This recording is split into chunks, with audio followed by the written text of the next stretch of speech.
अस्सलाम वालेकुम स्टूडेंट्स, आज हम स्टार्ट करेंगे अपनी 10th क्लास की केमिस्ट्री का चैप्टर नंबर 9 का लेक्चर नंबर 12 और आज का हमारा टॉपिक है importance of equilibrium constant.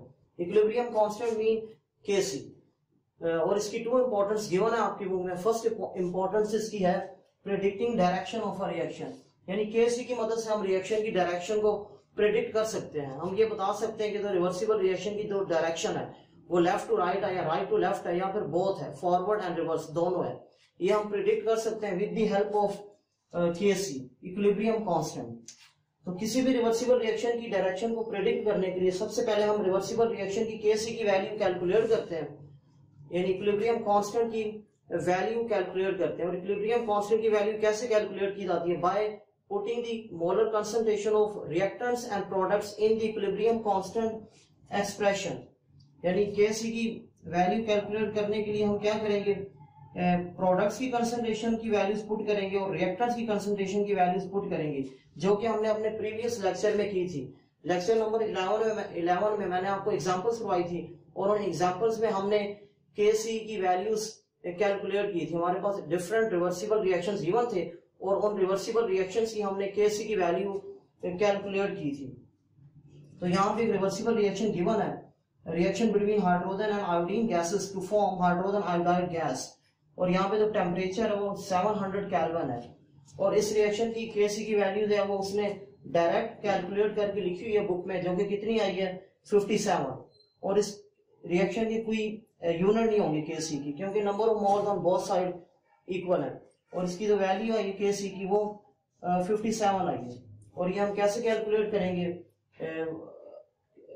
By putting the concentrations of reactants and products in equilibrium constant expression of a reaction, यानी उस रिएक्शन की रिएक्टेंट्स और प्रोडक्ट्स की मोलर कंसंट्रेशन की वैल्यूज पुट करेंगे।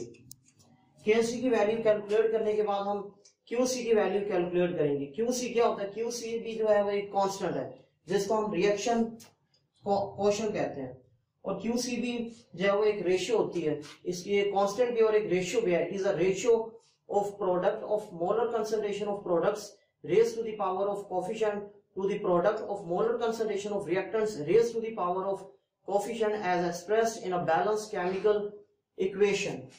और QC भी जो इक्वल होता है concentration molar concentration of products divided by molar concentration of reactants। QC और KC में सिर्फ इतना फर्क होता है कि KC वो कांस्टेंट होता है जब किसी भी रिवर्सिबल रिएक्शन में इक्विलिब्रियम स्टेट आती है। तो इक्विलिब्रियम स्टेट के लिए जो हम कांस्टेंट यूज करते हैं वो केसी होता है। लेकिन जब रिएक्शन में इक्विलिब्रियम स्टेट नहीं आती, यानी जब रिएक्शन इक्विलिब्रियम पे नहीं आता, उसके लिए जो हम कांस्टेंट यूज करते हैं नॉन इक्विलिब्रियम स्टेट के लिए जो हम कांस्टेंट यूज करते हैं वो क्यूसी होता है। और क्यूसी भी जो है वो प्रोडक्ट्स और रिएक्टेंट्स की मोलर कंसंट्रेशन की एक रेशियो है। जब इस रिएक्शन में इक्विलिब्रियम स्टेट नहीं आएगी, इक्विलिब्रियम स्टेट आने से पहले हम इस रिएक्शन में से रिएक्टेंट्स और प्रोडक्ट्स की जो कंसंट्रेशन है उनको विदड्रॉ करेंगे एट नॉन इक्विलिब्रियम स्टेट। यानी नॉन इक्विलिब्रियम स्टेट पे हम रिएक्टेंट्स और प्रोडक्ट्स की मोलर कंसंट्रेशन की वैल्यूज विदड्रॉ करेंगे और उसको हम इसमें पुट कर देंगे क्यूसी में। पुट करने के बाद हम क्यूसी की वैल्यूज है वो कैलकुलेट करेंगे। और इस रिएक्शन की उसने रिएक्टेंट्स और प्रोडक्ट्स की मोलर कंसंट्रेशन की वैल्यूज विदड्रॉ की हुई हैं जब ये रिएक्शन नॉन इक्विलिब्रियम स्टेट पे था। तब उसने इस रिएक्शन की रिएक्टेंट्स और प्रोडक्ट्स की मोलर कंसंट्रेशन की वैल्यूज उसने विदड्रॉ की हुई है। हाइड्रोजन की जो आई है वो 0.10 है, आयोडीन की 0.20 है और हाइड्रोजन आयोडाइड की 0.40 है। और मोलर कंसंट्रेशन की यूनिट होते हैं मोल पर cubic decimetre.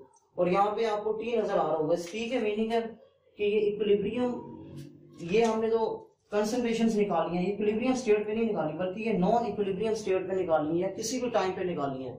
Not at equilibrium at any time but not at equilibrium state. और हम यहाँ पे इस रिएक्शन का क्यूसी लिखेंगे। क्यूसी लिखने के बाद हम रिएक्टेंट्स और प्रोडक्ट्स की मोलर कंसंट्रेशन की वैल्यूज पुट कर देंगे। तो इस रिएक्शन का क्यूसी किसकी इक्वल आएगा? QC is equal to molar concentration of products raise to power divided by molar concentration of reactants. और प्रोडक्ट्स में हमारे पास हाइड्रोजन आयोडाइड गैस है और रिएक्टेंट्स में हमारे पास आयोडीन और हाइड्रोजन गैसेस हैं। और इनकी मोलर कंसंट्रेशन की वैल्यूज गिवन है, उसने विदड्रॉ की हुई है, जो एक्सपेरिमेंट्स उसने किए हैं विदड्रॉ, ये एक्सपेरिमेंटल वैल्यूज हैं जो बुक में लिखी हुई हैं। इन वैल्यूज को अब हम पुट करेंगे इस इक्वेशन में, पुट करने के बाद हम QC की जो है वो वैल्यू निकाल लेंगे। QC किसके इक्वल आ जाएगा, 8 के इक्वल आ जाएगा। KC, इस रिएक्शन का KC 57 था, QC जो है वो 8 है। QC जो है वो KC से लेस देन है। अब QC KC से लेस देन कब होगा, जब भी रिएक्टेंट्स की वैल्यू ग्रेटर देन होती है डिनोमिनेटर, जब भी डिनोमिनेटर की वैल्यू ग्रेटर देन होती है न्यूमिनेटर से, तो ओवरऑल वैल्यू भी जो है वो लेस देन आती है। अब यहाँ पे QC की वैल्यू लेस देन आ रही है। QC की वैल्यू लेस देन आने की मीनिंग है कि जो रिएक्टेंट्स की मोलर कंसंट्रेशन है वो लार्जर है than molar concentration of products, क्योंकि यहाँ पे डिनोमिनेटर में रिएक्टेंट्स आ रहे हैं। जब डिनोमिनेटर में वैल्यूज ग्रेटर देन होती है न्यूमिनेटर से, तो ओवरऑल वैल्यू भी जो है वो स्मॉल आती है। और यहाँ पे QC की वैल्यू जो है वो लेस देन आ रही है, यानी स्मॉल आ रही है KC से। और ये कब आएगी, जब हमारे पास डिनोमिनेटर की वैल्यूज ग्रेटर देन होगी, डिनोमिनेटर में रिएक्टेंट्स आ रही हैं, यानी जब रिएक्टेंट्स की वैल्यू प्रोडक्ट से ग्रेटर देन होगी तो QC की वैल्यू भी जो है वो ओवरऑल लेस देन आएगी देन KC, यानी कि QC की वैल्यू KC से लेस देन आ रही है। इट्स मीन कि हमारे पास रिएक्टेंट्स की कंसंट्रेशन ज्यादा है, और जब रिएक्टेंट्स की कंसंट्रेशन ज्यादा है और प्रोडक्ट्स की कंसंट्रेशन लोअर है, तो रिएक्शन किस डायरेक्शन में जाएगा, लेफ्ट टू राइट डायरेक्शन में जाएगा। यानी रिएक्शन की जो डायरेक्शन होगी वो लेफ्ट टू राइट होगी, दैट इज फॉरवर्ड डायरेक्शन होगी।